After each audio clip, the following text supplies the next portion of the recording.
Dr. Von Duke here. Welcome to the Quick and Dirty Rubric 8. So what's the guiding question for Rubric 8? Well, how did you get your student to respond to your learning tasks? And then did you provide your student with specific feedback and opportunities to respond to that feedback in a immediate application?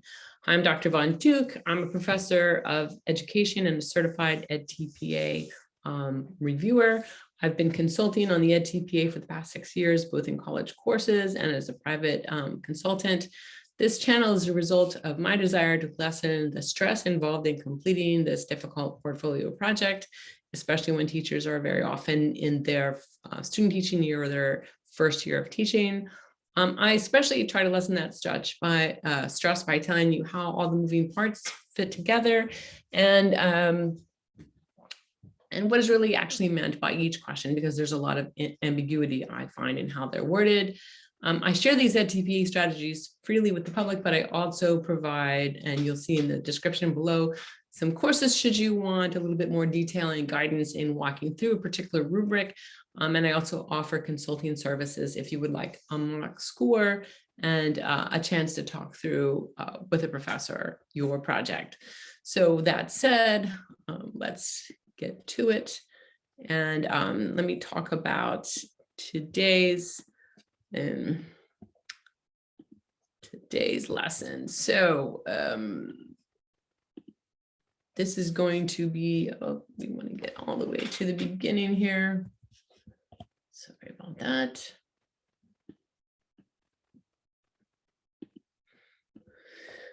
Okay, so this is the special education EdTPA portfolio as always, and this is rubric 8 in detail. And this rubric 8 is the same thing as question 5 on task 2, just to be clear. So rubric 8 will relate to other questions on the EdTPA. Specifically in task 3, you'll be asked in rubric 12 to explain how you gave specific feedback to your focus learner related to the learning goal and addressing the needs or strengths, usually needs and strengths of your focus learner. So keep that in mind as you're preparing and looking for evidence for rubric 8. And also rubric 13 in task 3 will ask, did you also explain to your focus learner how to understand and then use that feedback for the learning goals? So in that follow-up task that your student is doing, you can actually be coaching them in using your feedback right there on camera, and then you'll have what you need for task 3 because you'll be able to refer back to the videos that you submitted. Now, the way the questions are organized for rubric 8 on question 5 is basically in 3 parts. It wants to know if you prompted, they use the term either elicit or engage interchangeably, or did the student initiate? So did you prompt the student to answer? Did you sort of engage or elicit an answer? Or did the student initiate a response? Did you evaluate the response as either correct or incorrect? Good job, nope, wrong. Or did you provide specific feedback? And then did you give that student no opportunity to immediately apply that feedback, or did they immediately have a chance to apply what you told them? So the scoring for rubric 8 follows a pattern similar to others with a few differences. So 1 is always, it's really a 0. It's inaccurate. You could answer anything and you would get a 1. So it's inaccurate. The student's disengaged. You're focused on behavior, not the academic goal, something like that. At a level 2, you have superficially answered the question. So here it says superficial prompts to respond to learning goals. So you've said to the student, you've asked a question that gives them to give an example of a superficial prompt. It only requires a yes or no answer, or you've modeled something and asked them to copy what you've done, but you can see that they're really just, it's an immediate, like you did this and then they did that, right? No procedures, no thinking, no thought process going through. So the difference between a superficial prompt and a prompt that elicits and engages is one that is just gets a short response versus a thinking response. I'll just put it that way. Now, to move from a 2 to a 3, supposing you did provide a question that was a thinking sort of question, or you modeled something that required multiple steps, but you didn't really provide specific feedback to the student, you still have to have some example in your video that you provided a yes or no response to something that they did. So when you're going through your video, make sure that you look for and try to find those moments where you prompted or elicited a response from the student. And then secondly, look for places where you provided specific feedback. What did they do correctly? What did they do incorrectly? And how can they correct it? And then also to move to a level 4, you have to have not only specific feedback, but you have to be able to see on the video that the student applied that feedback to a subsequent task. So you can't just say that they did it, but you actually have to show it on the video, because in task 2, nothing is considered, nothing can be credited to you if the evidence isn't available on the video. Assuming you have both of those parts, you can also get to a level 4 by allowing the student to initiate a response to apply the new learning. Now, here's the funny thing about that. Supposing you gave a student a math problem and you told them that they didn't borrow properly from say the 10 column, right? And that they needed to make sure they did that when they were subtracting. If you didn't provide a follow-up problem, they're not likely to move to a follow-up problem to try that again, right? So you have to, on your video, both have that follow-up task available and not say anything. You have to provide some wait time, especially if your student is a slower processor, maybe a fair amount of wait time for that student to notice, oh, wait, here's a follow-up problem I can do, or here's a follow-up activity I can do with that information. And then if that doesn't happen, well, then you can just move them to do it. And then you've got that level 3 for sure. But level 4, then you can't show that they initiated that response to that new learning necessarily. However, I would say that this question is a little bit ambiguous, because supposing you ask a question and the student follows that up with their own question, right, to you, well, that's initiating a response as well.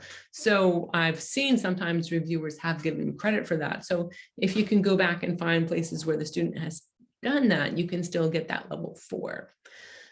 Notice that the level 2 for the 4, the second level, that feedback is specific and applied to a subsequent task, is the same thing as the level 3B, and is a more complicated version of the level 2 second level. So if you've done it for 3, you basically open up the possibility of you getting a 2, 3, 4, or 5. Now, in order to get a 5, you want to move that focused learner to self-evaluation or self-correction.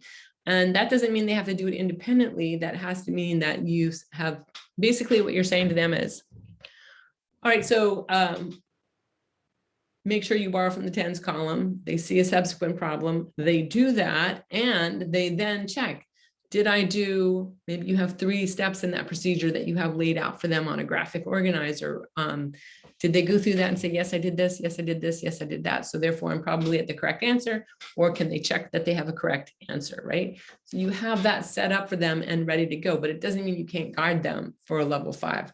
Again, a reviewer, don't be disappointed if you don't get a level 5 for a question, and don't overthink it, and don't try to make that happen, because getting it, again, the TPA is a measure of field ready novices, not expert teachers. So this is not an accurate determination of if you're an expert teacher. So even if you got all 5s, that wouldn't say that you're an expert teacher, because that's not what this test is designed to measure. It just points to that possibility.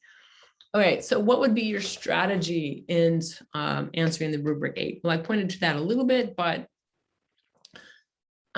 you're going to make sure that you, as you go through your video, you're going to find where your prompts are not superficial, but asking for more thinking, more of a procedure, more detailed response from your student.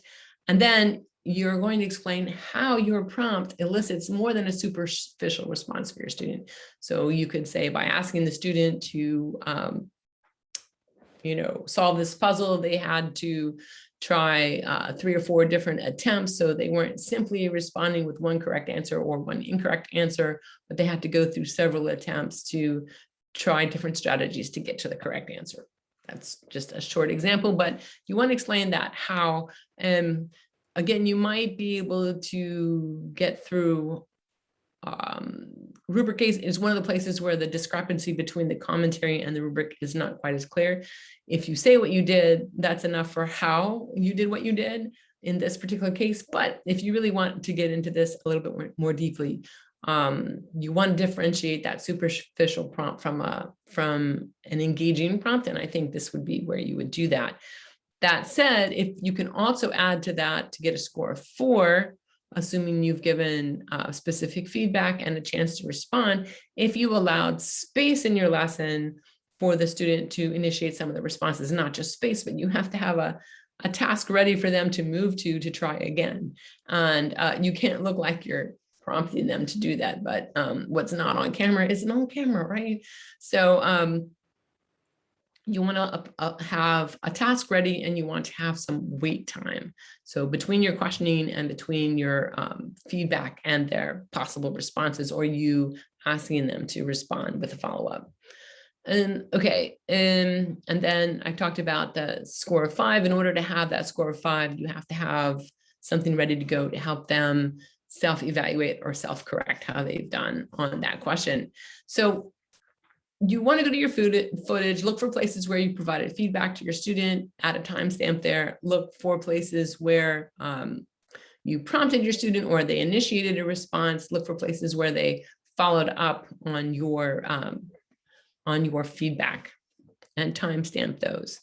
Now, when you draft your answers, I have some prompts here, but I just want you to notice that at a level 2, if you've fulfilled a superficial prompt and an incorrect versus correct vague feedback, that's enough for a 2. To get a 3, you have to have this level 2 plus specific feedback on their performance. I know I'm reiterating this, but I just want you to see it again strategically.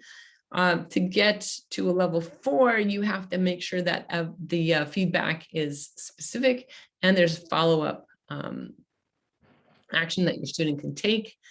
And then to move to a level 4, you have to see that you've given time for that student to initiate, and then you have to point that out. So whether it is in terms of a question that they ask or them applying your feedback on their own. And then again, you need to provide some way for the student to self-evaluate how they did on their own following up with your feedback on a subsequent task. Now, if you have a very disabled student, you could choose a behavioral goal for them to self-evaluate and self-correct. But in general, you're safer, and the EdTPA is focused on academic goals. An academic goal can be a life skill goal for your students, right? That also counts depending on how you've listed the goals in terms of rubric 1. All right, as you're editing, again, make sure you have timestamps for all your evidence. Make sure that your clip is long enough so that a reviewer understands what's going on. So if your timestamp runs from 2 minutes to 3 minutes, that 1 minute is enough for them to see what's happening there. They will look, they're required to look for that evidence. You should also transcribe the part of the video that you want the reviewer to focus on. So especially if you're trying to show that the student has initiated a response, they might not catch that. So you want to make that clear there. Can you tell if your prompts are superficial, or are they asking for more than a yes or no or a copied response? And then do you explain how your prompt elicited more than a superficial response? And then clear up obvious grammatical issues. It's not that you're not graded or scored on grammatical issues, but it does take away from your credibility if you're you are a teacher, right? So you don't want glaring grammatical issues. All right, so the mental burden of achieving the TPA is high. So one thing I would ask you is this a good time for you to try to take on the added mental challenge of figuring out this complex task? So only you can answer that, but I have some more structured options than this free video, should you decide that you would like to offload some of the thinking onto my resources so that you can just take it a step at a time and let it go.